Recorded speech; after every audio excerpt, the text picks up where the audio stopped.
YoungHotelier.com is delighted to be joined here today with Mr. Francisco Giles. Francisco is our hotel manager here at the Renaissance Dubai Hotel, run by Marriott. Francisco is also our general manager of the year, which he achieved at the Middle Eastern Hotelier Awards just of last year. Can you very briefly walk me through just your career path from when you finished your schooling? Sure. As to how you've arrived to where you are today? Okay, I went to hotel school in Switzerland, up in the mountains. I enjoyed all the skiing. My grades weren't fabulous, but my skiing improved, and I got a good suntan. Okay. No, seriously, it was wonderful. The environment for learning. Where's home for you, Francisco? Home is there is no home really. Okay. After Switzerland, I went to London. I did my kitchen training in the Ritz in London. Very good. For a short period of time, about 6 months. It was like a stage.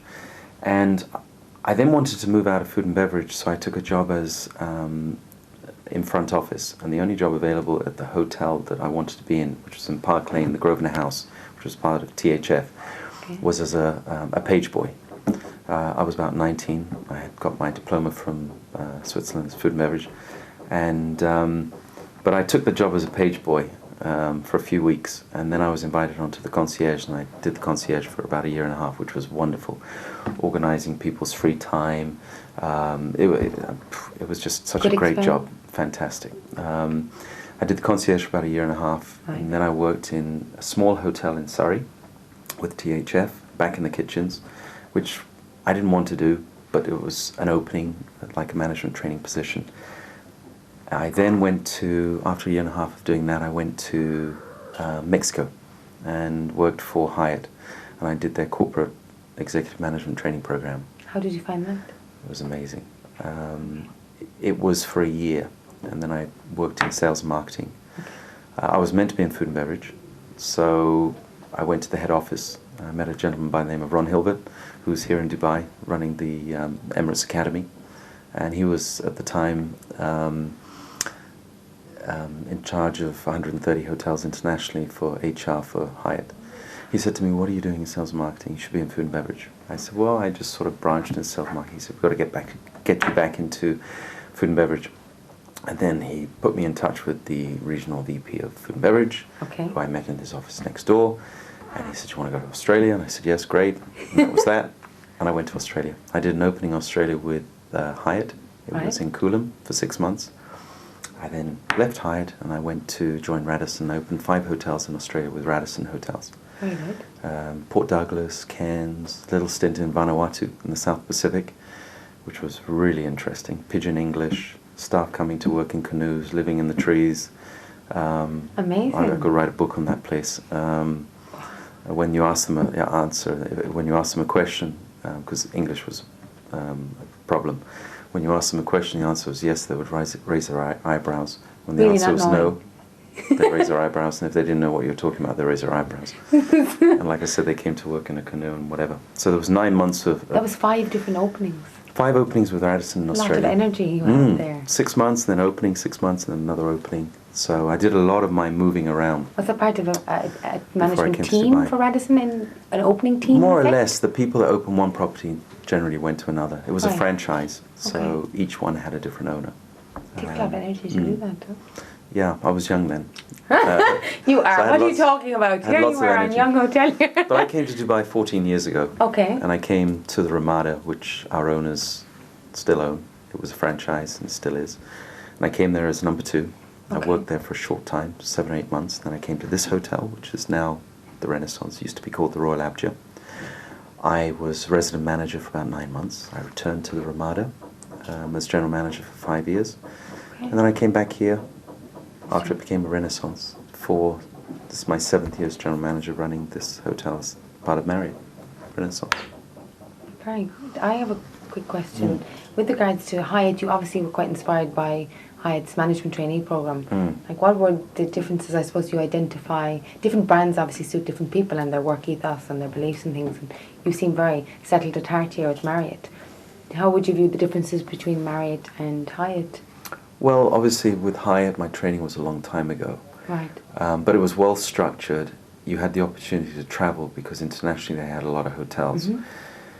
And I'm a believer that, some people, the average age, for example, of a Marriott general manager with the company is 25 years. So if you take all the general managers, the average age of the general manager with Marriott is 25 years, which is astonishing. Now there's good and bad, pros and cons to that. You work with one company all those years and you only know one company and you're very biased towards that company. I moved a lot early on in my career.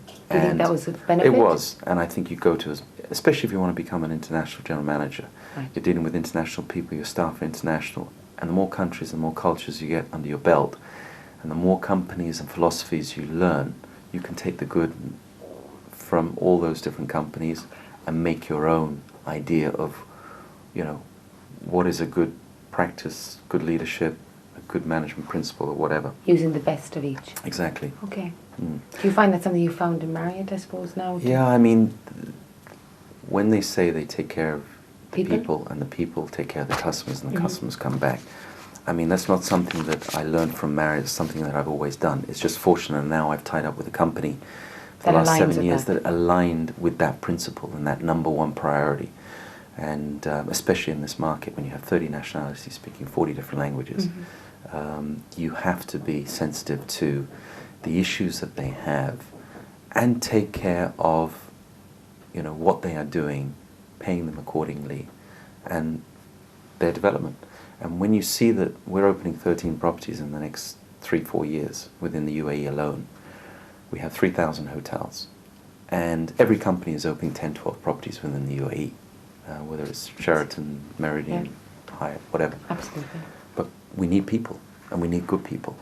And if you don't take care of the needs of your people, meaning their wages, their medical, the accommodation, fair business practice standards, delivering a promise through promotions within, through recognition, rewards, etc., you'll lose all the good people, because the new hotels are opening.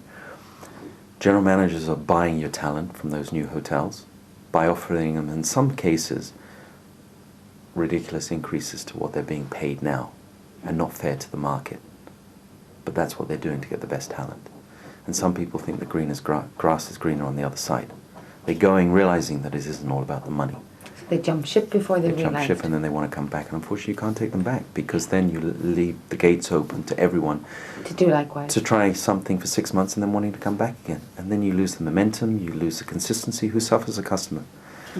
So there's a lot to be said between taking care of your backyard and making sure those fundamental issues and areas are taken care of, which we did and we focused on last year in January 2007.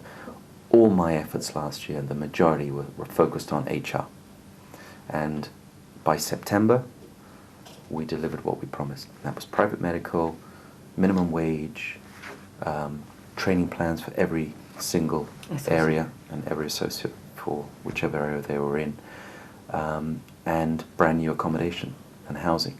Excellent. And we achieved a 91% satisfaction to associate satisfaction. Everything's measured in Marriott through the balanced scorecard.